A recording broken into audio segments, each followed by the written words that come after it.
एक आतंकी, एक हलफनामा और एक ऐसा दावा जिसने भारत की सियासत में भूचाल ला दिया है। क्या आप सोच सकते हैं कि भारत का एक प्रधानमंत्री 26/11 मुंबई हमलों के मास्टरमाइंड से मिलने के लिए किसी को धन्यवाद दे? सुनने में यह नामुमकिन लगता है, लेकिन यह सनसनीखेज दावा किया है आतंकी फंडिंग के मामले में उम्र कैद की सजा काट रहे JKLF के आतंकवादी यासीन मलिक ने। दिल्ली हाईकोर्ट में दाखिल अपने हलफनामे में यासीन मलिक ने दावा किया है कि 2006 में तत्कालीन प्रधानमंत्री मनमोहन सिंह ने उसे व्यक्तिगत तौर पर धन्यवाद और आभार जताया था। और यह आभार भी किस लिए था? यह आभार था पाकिस्तान में लश्कर-ए-तैयबा के संस्थापक और खूंखार आतंकवादी हाफिज सईद से मुलाकात करने के लिए। मलिक का कहना है कि हाफिज सईद से उसकी यह मुलाकात कोई निजी मुलाकात नहीं थी, बल्कि यह भारत और पाकिस्तान के बीच गुप्त शांति प्रक्रिया का हिस्सा थी, जिसे भारतीय खुफिया अधिकारियों की पूरी जानकारी और सहमति से अंजाम दिया गया था।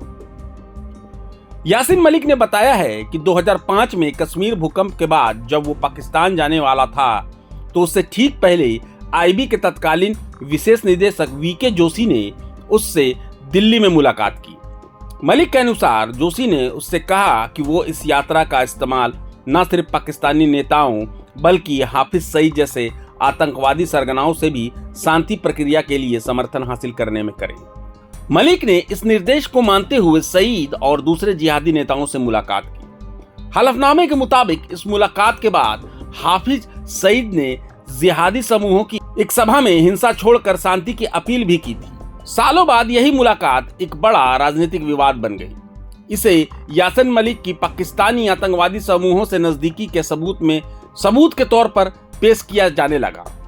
अपने हलफनामे में मलिक ने इसे अपने साथ हुआ एक विश्वासघात बताया है और जोर देकर कहा है कि ये एक आधिकारिक मिशन था, जिसे बाद में राजनीतिक मकसदों के लिए गलत तरीके से पेश किया गया। इस हलफनामे के सामने आते ही बीजेपी ने कांग्रेस पर तीखा हमला बोला है। बीजेपी के IT सेल प्रमुख अमित मालवीय ने कहा है कि मलिक के ये दावे राष्ट्रीय सुरक्षा और गुप्त कूटनीति पर गंभीर सवाल उठाते हैं। उन्होंने सवाल किया कि आखिर कैसे कांग्रेस सरकार के समय एक आतंकी को दूसरे खूंखार आतंकी से मिलने के लिए भेजा गया और फिर तत्कालीन प्रधानमंत्री ने उसे धन्यवाद भी दिया।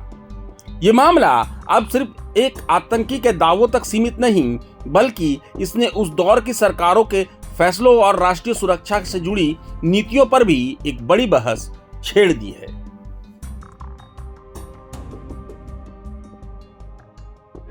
प्रभातखबर.com, विश्वास वही, रफ्तार नहीं।